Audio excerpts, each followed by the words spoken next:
मुंबई सपनों का शहर। एक ऐसा शहर जो हर किसी के दिल में बसता है, जहां हर कोई अपने सपनों को साकार करने आता है।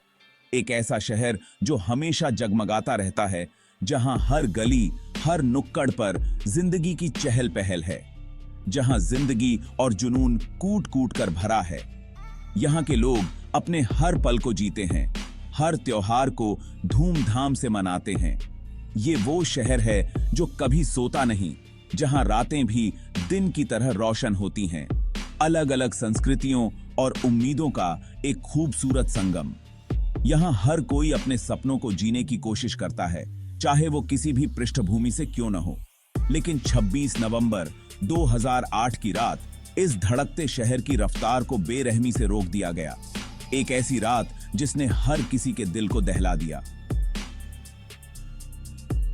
आतंक मुंबई पर टूट पड़ा, जिसने इसके जहन पर एक ऐसा जख्म दे दिया जो कभी नहीं भर सकता। हर कोई सदमे में था, हर कोई डरा हुआ था। कल्पना कीजिए, शहर की शानदार इमारतें जो उम्मीद और तरक्की की निशानी हुआ करती थीं, वो जंग के मैदान में तब्दील हो गईं। हर कोने में तबाही का मंजर था। ताजमहल पैलेस होटल, जो आलीशान और ऐतिहासिक था, आग की लपटों में घिरा हुआ था।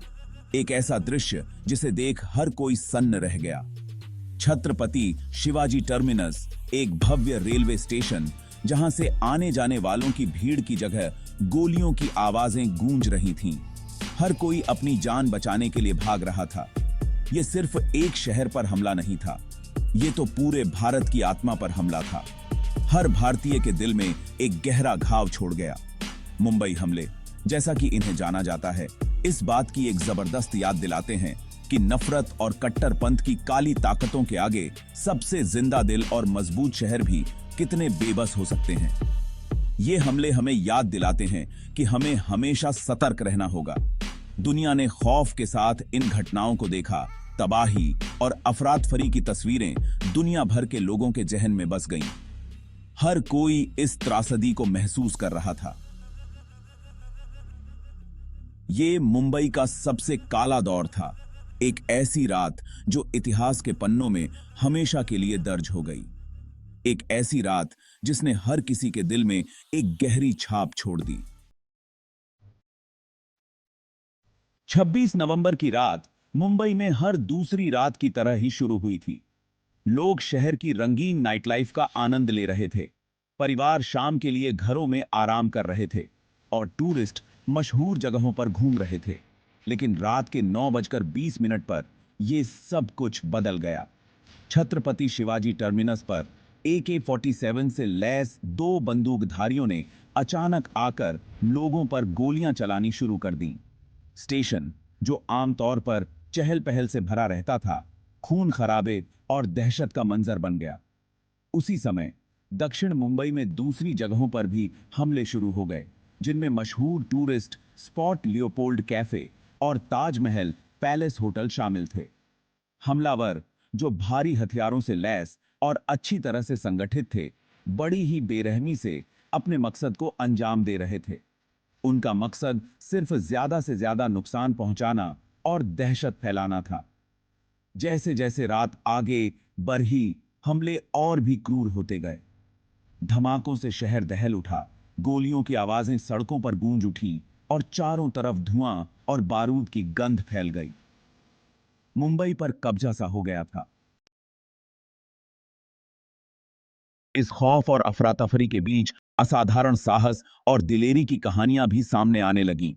ये कहानियां हमें याद दिलाती हैं कि इंसानियत की ताकत कितनी अद्भुत हो सकती है। आम लोग जो इस मुसीबत में फंस गए थे, उन्होंने काबिले तारीफ बहादुरी दिखाई और अपने साथियों की मदद के लिए आगे आए। दूसरों को सुरक्षित जगहों पर पहुंचाया और अपनी दिलेरी से आतंकवादियों का सामना किया। इन लोगों ने अपने जीवन को दांव पर लगाकर दूसरों की जान बचाई। ताज होटल में स्टाफ के लोगों ने अपनी जान जोखिम में डालकर मेहमानों को सुरक्षित जगहों तक पहुंचाया और खुद को ढाल बनाकर आतंकवादियों का सामना किया। उन्होंने न केवल मेहमानों की सुरक्षा सुनिश्चित की, बल्कि अपने कर्तव्य को भी निभाया। रसोइयों ने लोगों को रसोई में छुपाया और उन्हें सुरक्षित रखने के लिए हर संभव प्रयास किया। वेटरों ने दरवाजों को बंद किया ताकि हमलावर अंदर ना आ सकें और मेहमानों को सुरक्षित रखा। और रिसेप्शनिस्ट ने फंसे हुए मेहमानों को शांति से जानकारी दी। ये सब उनके साहस को दर्शाता है। उनकी सूझबूझ और धैर्य ने कई लोगों की जान बचाई। नरीमन हाउस में, जो एक यहूदी सामुदायिक केंद्र था, रब्बी गैब्रियल होल्ट्जबर्ग और उनकी गर्भवती पत्नी रिवका ने अपने मेहमानों को अकेला छोड़ने से इनकार कर दिया और अंत में दूसरों की रक्षा करते हुए अपनी जान दे दी। उनकी इस बलिदान की कहानी ने सभी को गहराई से प्रभावित किया। उनके 2 साल के बेटे मोशे को उनकी नैनी ने चमत्कारिक ढंग से बचा लिया, जिन्होंने उसे बचाने के लिए अपनी जान जोखिम में डाल दी। इस नैनी की बहादुरी और समर्पण ने एक मासूम की जान बचाई। हर वर्ग के लोगों द्वारा दिखाए गए ये निस्वार्थ और साहसी कार्य अंधेरे के बीच उम्मीद की किरण बन गए। इन कहानियों ने हमें यह सिखाया कि इंसानियत की ताकत कितनी महान हो सकती है। इसने दुनिया को इंसानी भावना की अदम्य शक्ति की याद दिला दी, जो अकल्पनीय आतंक के सामने भी नहीं बुझती। इन कहानियों ने हमें यह सिखाया कि चाहे कितनी भी बड़ी विपत्ति क्यों न हो, इंसानियत और साहस की रोशनी कभी नहीं बुझती। भाग 4। मुंबई के रक्षक, वीरता के महानायक।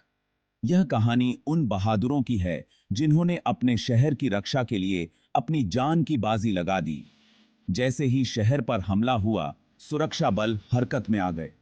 हर कोने से पुलिस और आपातकालीन सेवाएं तुरंत सक्रिय हो गईं। हर एक सेकंड कीमती था। मुंबई पुलिस हालांकि शुरुआत में थोड़ा असमंजस में थी, लेकिन उन्होंने असाधारण बहादुरी और दृढ़ संकल्प के साथ जवाब दिया। उनके पास समय कम था, लेकिन उनका हौसला बुलंद था। उन्होंने आतंकवादियों के साथ मुठभेड़ की, अपने शहर की रक्षा के लिए अपनी जान जोखिम में डाल दी। हर गोली, हर कदम, हर निर्णय उनके साहस की गवाही दे रहा था। ऐसे ही एक हीरो थे, assistant sub inspector Tukaram Omble. उनकी कहानी साहस और बलिदान की मिसाल है।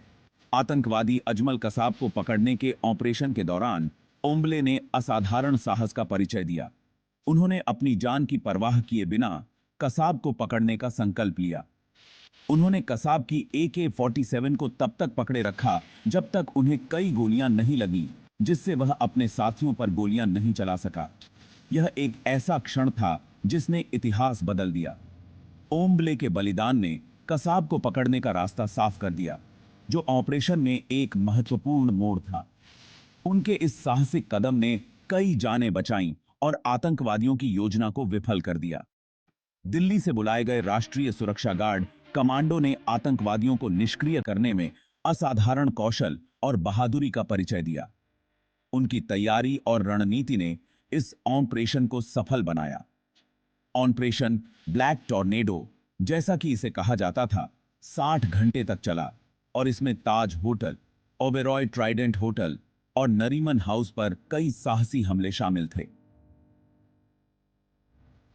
यह बॉम्ब बाका पाशाबापी शोखानी ऑपरेशन भारतीय सुरक्षा बलों की क्षमता और साहस का प्रतीक बन गया। सुरक्षा बलों के साहस और बलिदान, जिन्होंने शहर को सुरक्षित करने और बंधकों को छुड़ाने के लिए अथक संघर्ष किया, देश के लिए बहुत गर्व का स्रोत बन गया। उनकी वीरता ने पूरे देश को एकजुट कर दिया। उन्हें नायकों के रूप में सम्मानित किया गया। उनकी बहादुरी अपने देशवासियों की रक्षा के लिए उनकी अटूट प्रतिबद्धता का प्रमाण थी। उनके बलिदान को कभी नहीं भुलाया जाएगा और उनकी कहानियां आने वाली पीढ़ियों को प्रेरित करती रहेंगी। भाग 5। आतंक के चेहरे को बेनकाब करते हुए। अजमाल कसाब। अकेले जीवित आतंकवादी अजमल कसाब को पकड़ना जांच में एक महत्वपूर्ण मोड़ था।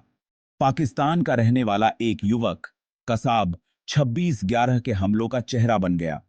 उसके खौफनाक कबूलनामे ने ऑपरेशन की योजना और क्रूरता को उजागर किया। कसाब की गिरफ्तारी ने हमलों को पाकिस्तान स्थित आतंकवादी संगठन लश्कर-ए-तैयबा से जोड़ने वाले महत्वपूर्ण सबूत प्रदान किए। उसकी पूछताछ से पता चला कि हमलावरों को पाकिस्तान में व्यापक प्रशिक्षण दिया गया था और उन्हें अधिकतम हताहत करने और व्यापक आतंक पैदा करने के निर्देश दिए गए थे। कसाब को पकड़ना और उसके बाद उसका मुकदमा आतंकवाद के खिलाफ भारत की लड़ाई का केंद्र बिंदु बन गया। इसने आतंकवादी नेटवर्क को खत्म करने और इस तरह के जघन्य कृत्यों के अपराधियों को न्याय के कटघरे में लाने के लिए अधिक से अधिक अंतर्राष्ट्रीय सहयोग की आवश्यकता पर प्रकाश डाला।